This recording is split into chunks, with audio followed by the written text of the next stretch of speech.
Welcome back to Simply Fujica, a place for budding and aspiring entrepreneurs. I want to definitely welcome you back to another week. If you're new to this channel, definitely thank you so much for stopping on by. My name is Fujica, and I serve this community as a business mentor. So for today's video, I have a good one for you because I am talking to several people who are interested in starting a non-medical home care agency, but they're not quite yet convinced. And so I have actually shared with these people, I don't want them going to my home care licensing course yet. I don't want them signing up for the academy because you really need to decide if this is something you want to do. So in today's video, I'm discussing what you should do if you think you want to go into this business. You're not quite sure. So what should you do? If you're interested in that and you fall into that category, then stay tuned. The first tip that I have for you is educate yourself. Really understand what it takes to run a business in this industry. Because you guys have heard me say this quite a few times. Working in this industry as a home care aide, as a practitioner, as a resource coordinator, all of those things are experience. And yes, they do serve its purpose. However, it is much different than becoming a business owner. So you want to make sure that you understand what are the ins and outs of this industry. And you can do that a couple of ways. You all know that I love Google. You can definitely start there with doing a couple of key choice searches. I recommend YouTube. I know when I was going through the licensing phase and this was something that I was trying to understand if it was something that I wanted to pursue or not, I inundated myself in watching YouTube channels and really trying to see what information was out there, really trying to see what I can glean from people who were already in that industry. And it's funny, after a while, you kind of start having your faves that you end up watching over and over, really and truly just learning from their experiences. So absolutely, you want to make sure that you get all of the knowledge you can to really help you make an informed decision. Another item that I want to discuss that goes along with this first tip is you want to understand if you are in a regulated state or a non-regulated state. And quite honestly, there are only 4 states that are not regulated.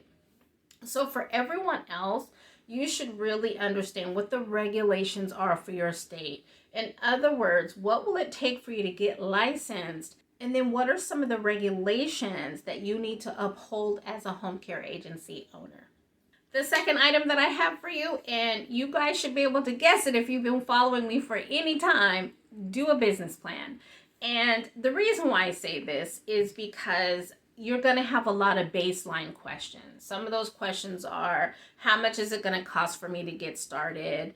How long will it take for me to get started? How am I going to get my clients? Listen, those are all wonderful questions, and they really are real questions. However, you can answer those questions yourself by doing a thorough business plan. So this is not going to be a document that's going to take you 10 minutes to create. You really do need to put some time into it too, because as you're developing your document, really at the same time, you're developing what will become your business. And so for those of you who do need help, I do have a course on how to build that business plan, but if you're not able to do the course, I actually have done a video on this that I will make sure is included in the video description below. But definitely, no matter how you do it, and even if you don't learn from me, I want to make sure you really put together a solid business plan.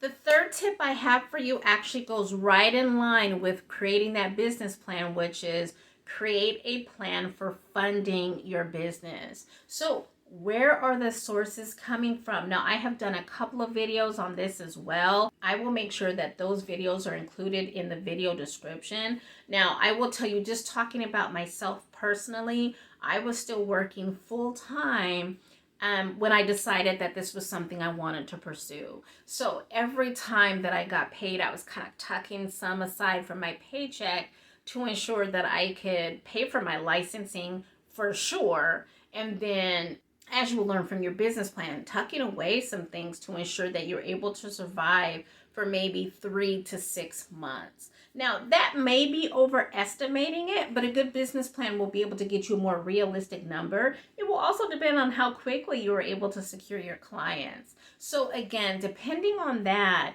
that will really help you determine how much money you need to set aside so that you can get started and you can actually start operating your business. The fourth tip that I have for you is to establish a working timeline. And guys, I want to underline that word working. The reason why I say that is because, listen, things in life will cause your timeline to change. And also, you may put together a very realistic timeline. But then, as we all know, life happens. So you want to make sure that not only have you put together a timeline, but you have put together actionable steps that you have to take that support each milestone in order for you to reach that timeline. And so once again, it's really going to be up to you. I use myself as an example when I was going through the licensing phase, and even before I actually started going through the licensing phase, when I was doing my research, when I was really trying to understand what this is looking like, I would work my 9 to 5, do all that I had to do with my responsibilities, do everything that I had to do with my family, with my children. And then whatever time and energy I had left for the day, I kind of poured it into my business and what that looked like to stand it up. And I will tell you, once a week, I would look at that timeline. I would look at that plan that I put for myself to see if it was still realistic, if it was still achievable. And there were times that I had to revise those dates. And that's okay, as long as you know there's a real good reason for the revision, and that you know that your plan is now solid because you have revised it to make it more realistic as it relates to actually reaching your dreams. Because you don't want to say, hey, I want to be up and operating next year, and there's really nothing substantial behind that statement. So that's what I'm saying here. You really want to make sure that you take into consideration licensing, funding, putting together your documents. Even if you hire a consultant, that still is going to take time. So how does that time fit into your timeline?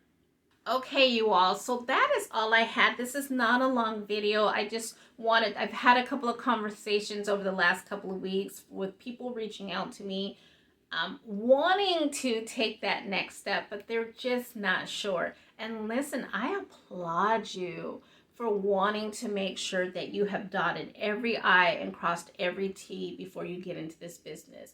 That's what you want to do. You want to completely vet this out before you decide this is an opportunity that you want to go after. For those of you who still want to have more conversation behind the scenes, please don't forget to reach out to me at simplyfujica.com. That's my website. And then, of course, you can reach out to me via email, which is simplyfujica@yahoo.com. Guys, that's all I have for you for today's video. Best of luck to all of you.